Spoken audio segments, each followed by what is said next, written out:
नायकों का जन्म कैसे होता है, खासकर हिंदुस्तान में, वो भी अगर मामला क्रिकेट का हो। शायद टेस्ट की एक पारी में 10 के 10 विकेट, शायद विश्व कप कब्जे में करने के लिए एक सनसनाता गगनचुंबी छक्का, शायद रेगिस्तानी देश में धूल भरी आंधी के बाद दुनिया के सबसे कठिन सवाल पूछने वाले लाल बुझक्कड़ फिरकी गेंदबाज को आगे बढ़ बढ़कर छक्के मारना, शायद टीम की कमजोर स्थिति में भी हिम्मत न हारना और कभी 17 गज उल्टे दौड़कर कैच लेना तो कभी अकेले 175 रन कूट देना। अनिल कुंबले, महेंद्र सिंह धोनी, सचिन तेंदुलकर और कपिल देव से जुड़ी ये तस्वीरें आपके जहन में ताजा होंगी। पर उससे भी पहले एक नायक का जन्म हुआ था जिसने अपने डेब्यू टेस्ट सीरीज में 774 रन कूट दिए। 50 साल पहले 6 मार्च 1971 को एक दीवार ने अपना करियर शुरू किया था। नाम सुनील मनोहर गावस्कर। अपनी पहली ही सीरीज में 774 रनों का पहाड़ खड़े कर देने का कमाल कोई नहीं कर पाया और यह कीर्तिमान आज भी वैसा ही खड़ा है।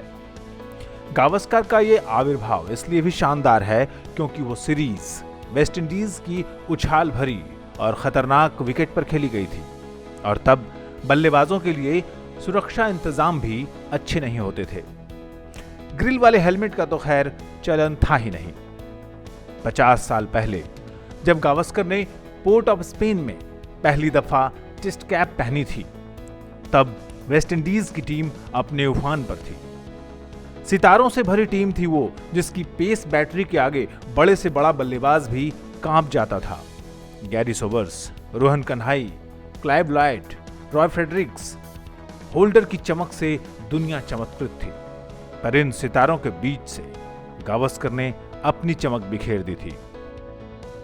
गावस्कर के पदार्पण से पहले 25 टेस्ट मैचों में भारत कभी भी वेस्ट इंडीज के खिलाफ जीत हासिल नहीं कर पाया था, लेकिन गावस्कर के आगाज ने भारतीय टीम की बदलती मानसिकता का संकेत दे दिया। उनके उम्दा प्रदर्शन ने भारत को पहला खिलाड़ी सितारा दिया था। उस वक्त क्रिकेट के खेल में तेज गेंदबाजों का जलवा था। Michael Holding, Joel Garner, Dennis Lillee, Thomson के दौड़ में भारत की तरफ से अगर गावस्कर विकेट पर होते थे तो हिंदुस्तानियों को एक दिलासा रहता था, उम्मीद की एक किरण बाकी होती थी। बहरहाल वेस्ट इंडीज के दौरे पर 1971 के उस टेस्ट सीरीज में गावस्कर पहला मैच नहीं खेल पाए थे और पोर्ट ऑफ स्पेन के दूसरे टेस्ट मैच में उन्होंने पहली बार भारत का प्रतिनिधित्व किया था। उस मैच में पहली पारी में उन्होंने 65 रन और दूसरी पारी में 67 रन बनाए थे। दूसरी पारी में तो विजयी रन भी उनके ही बल्ले से निकले थे। ये जीत वेस्ट इंडीज के खिलाफ भारत की पहली टेस्ट जीत थी।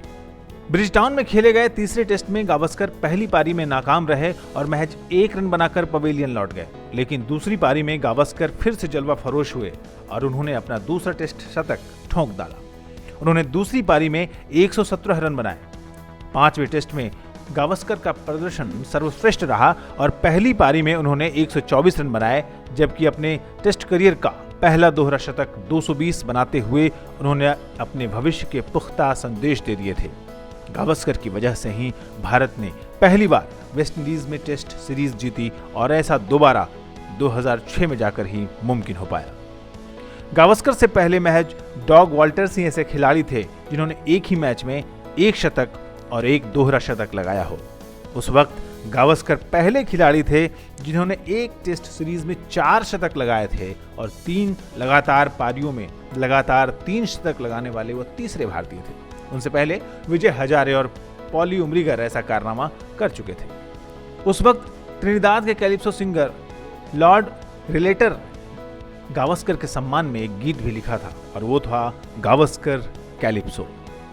कैलिप्सो की वो धुन शायद पुरानी पड़ गई हो, लेकिन गावस्कर के कीर्तिमानों की चमक आज भी कायम है।